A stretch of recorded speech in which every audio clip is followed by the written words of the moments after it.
Olá, bem-vindos ao canal RimTube novamente. Hoje em dia é super especial, porque a gente tem mais uma entrevistada, Lígia Bastos, que é fisioterapeuta, tá? Que lida diariamente com pessoas de todas as idades, principalmente os idosos, porque o tema de hoje é fraqueza muscular no idoso e o impacto da perda de massa muscular em pessoas idosas e como isso compromete a qualidade de vida dessas pessoas. Os estudos mostram que reduzir força muscular é reduzir vida, reduzir qualidade de vida e aumentar a chance de morrer. Queria então agradecer a Lígia Bastos por estar presente aqui no RimTube, nosso canal, e abrir a palavra para falar sobre esse tema importante, que é sarcopenia, que é a redução da massa muscular. Eu que fico muito feliz, doutor André, pelo convite, em poder compartilhar um pouco da minha experiência clínica nesses 18 anos como fisioterapeuta, para falar um pouco sobre a perda de massa muscular nos idosos, que normalmente acontece após os 60 anos de idade. Então, o idoso ele começa a apresentar uma diminuição do seu desempenho físico nas suas atividades cotidianas. Então, como subir, descer escadas, como sentar, levantar, e isso acaba gerando neles uma incidência maior para a mortalidade, por conta, né, do risco de quedas que eles sofrem por conta do desequilíbrio mesmo, da perda de força muscular na sua rotina, nas suas atividades de vida diária. Muito bem. Essa era uma outra pergunta, né? Eu estou aqui com algumas perguntas feitas por pessoas aqui do canal também, inscritos no canal. E só para introduzir, tem 30%, mais ou menos, os estudos mostram que 30% das pessoas idosas têm sarcopenia, né? Que é a perda de massa muscular, certo? E essa definição como que é? É uma redução da força muscular, e a gente tem alguns instrumentos para avaliar isso, ou redução da massa muscular. Você percebe que a pessoa tem a massa magra reduzida, e quando isso compromete de forma funcional as atividades do dia a dia, isso gera um comprometimento grave, e a gente chama isso de sarcopenia grave, certo? E uma das perguntas que Lígia até antecipou foi por que é tão perigoso, né? Por que é tão perigoso ter pouca massa muscular? Principalmente por conta do risco de queda, né? Uma das causas de mortalidade é trauma no idoso. Exatamente. 90% dos idosos que eles caem, né, tem uma queda quando ele sai, quando vai no supermercado, ou até mesmo dentro de casa, onde 90% dos acidentes acontecem dentro de casa por conta de um tapete, por conta de um piso molhado, por conta de não ter uma barra paralela, né, instalada no seu banheiro. Então, isso tudo favorece ao desequilíbrio e, secundariamente, ao risco de queda, prejudicando, e 90% também das patologias acontecem de os idosos fazerem fratura no colo do fêmur, né? Normalmente, quando os idosos caem, 90% está associado à fratura do colo do fêmur. Então, o idoso ele acaba ficando hospitalizado, e nessa hospitalização aparecem outras doenças, outras patologias, principalmente clínicas,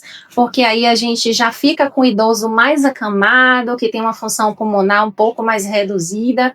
E aí é uma situação que vai levando a outra situação. Então, na verdade, o bom mesmo é a gente prevenir esse risco de quedas. Muito bem. E a prevenção, interessante falar de prevenção, é que desde os 30 anos, né, que a gente tem uma baixa hormonal, tanto em homens como em mulheres. Principalmente em mulheres, mas homens também. E a partir dos 30 anos, se você fizer tudo o que você faz, né, até os 30, a tendência é você aumentar a quebra de músculo, que é o catabolismo, e diminuir a construção de músculo, que é o anabolismo. Isso é natural, os estudos mostram que acima de 30 anos as pessoas começam a perder massa muscular e ganhar gordura. Então, para a gente prevenir queda lá, quando a gente envelhecer, é bom tratar o corpo agora, fazendo atividade física, né, que é uma das coisas mais importantes, cuidando do corpo, tendo bons hábitos, porque senão você vai ser um idoso frágil, um idoso que tem pouca mobilidade, e a chance de ter uma hospitalização, como o Lígia falou, é muito alta. Isso, na verdade, é criar um estilo de vida, criar uma disciplina, uma rotina. É importante, principalmente nos idosos, eles criarem uma rotina, porque às vezes os idosos eles apresentam um quadro de depressão. Então, a gente criando uma rotina para eles, colocando eles fora do ambiente de casa, eles conseguem praticar uma atividade física e manter a sua força muscular normal, evitando o risco de queda, de desequilíbrio no decorrer do dia. Interessante. Então, feita essa introdução inicial, Eu queria até puxar a sardinha um pouco para a área de Lígia, né, que trabalha principalmente com pilates, fisioterapia, porque muitos pacientes pedem uma pílula, né? Pedem, me dê uma vitamina D vai melhorar minha força, me dê vitamina C para melhorar minha força, me dê algum suplemento, né, para o idoso, feminino, masculino. E a gente sabe que os creatina, até creatina, que é o que mais tem evidência científica, ela mostra que isoladamente ela não vai ter um impacto interessante, principalmente em força muscular, se você não tiver uma atividade física. Então não adianta você comer bem, comer, tomar suplementos, se você não faz atividade física, se você não estimula aquele músculo para que ele cresça, para que ele nem cresça, ele se mantenha te dando a chance de você se movimentar, de ter mobilidade. Isso, exatamente. O doutor André falou um ponto importantíssimo. 90% dos idosos que aparecem na clínica, normalmente eles gostam de tomar alguma coisa, algum suplemento, alguma vitamina, achando que vão melhorar, mas só isso não resolve. Ajuda, sim, é um coadjuvante, mas o que vai tratar principalmente esse idoso é o ganho de força muscular, o exercício resistido, que vai ajudar ele a ganhar a massa muscular. Porque o músculo ele foi feito para criar uma tensão, mas uma tensão assim, uma tensão de forma adequada, vamos se dizer assim. Porque a gente precisa se preocupar também com a questão óssea do idoso quando a gente vai colocar ele para fazer um certo impacto. E o método Pilates, ele une tudo isso, porque ele vai ajudar o idoso a ganhar sua massa muscular e ainda assim protegendo as articulações, a patologia, se ele tiver uma patologia no joelho, uma patologia na coluna, se ele tiver uma queixa de dor. Então o Pilates ele vai tratar ele como um todo. Além de ganhar massa muscular, ele vai proteger aquela articulação, aquela região do corpo que está bastante comprometida.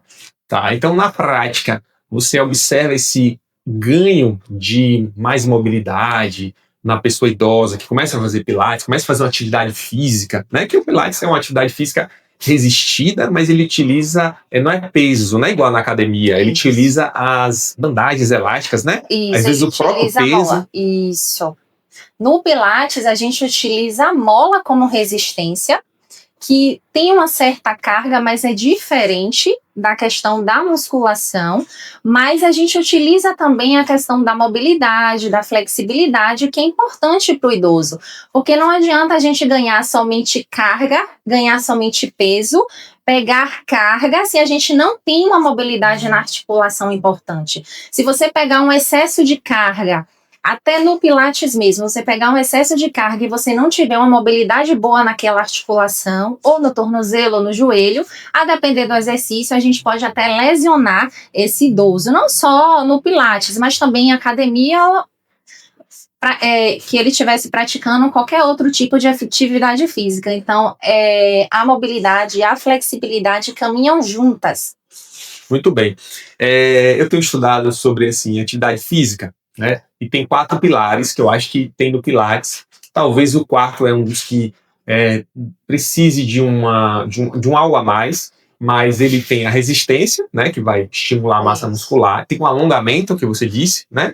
Tem um alongamento. Ele tem uma atividade de equilíbrio, tipo neuromuscular. Você acaba desenvolvendo o idoso, né? Porque para você não cair, você precisa de força para pisar bem, mas precisa de equilíbrio, né? Que se você tiver muita força e não tiver equilíbrio, você vai cair do mesmo jeito.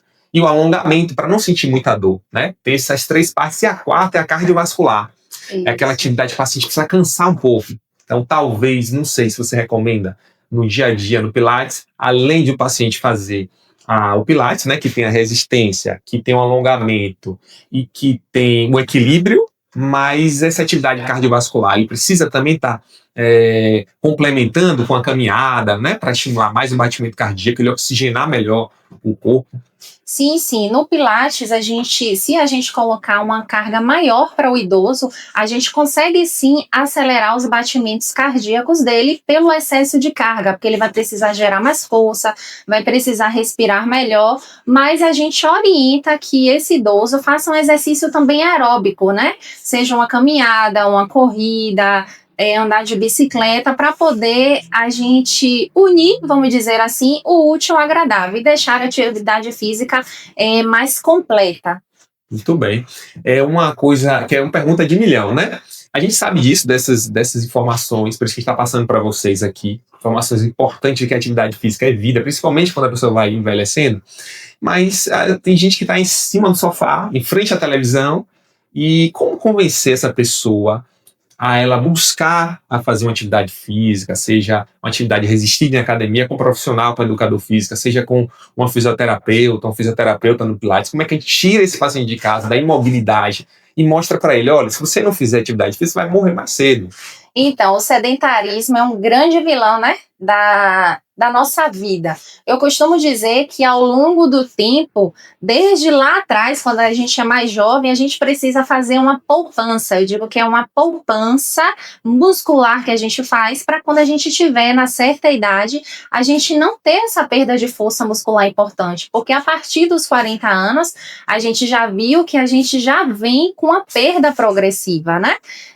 A partir dos 40 anos. Quando chega nos 60 anos, isso piora. Então, é importante que a gente comece a atividade física, não só quando a gente está precisando, que o nosso corpo já está sinalizando que a gente precisa mudar, que a gente precisa mudar nossa mentalidade, mudar nossa rotina.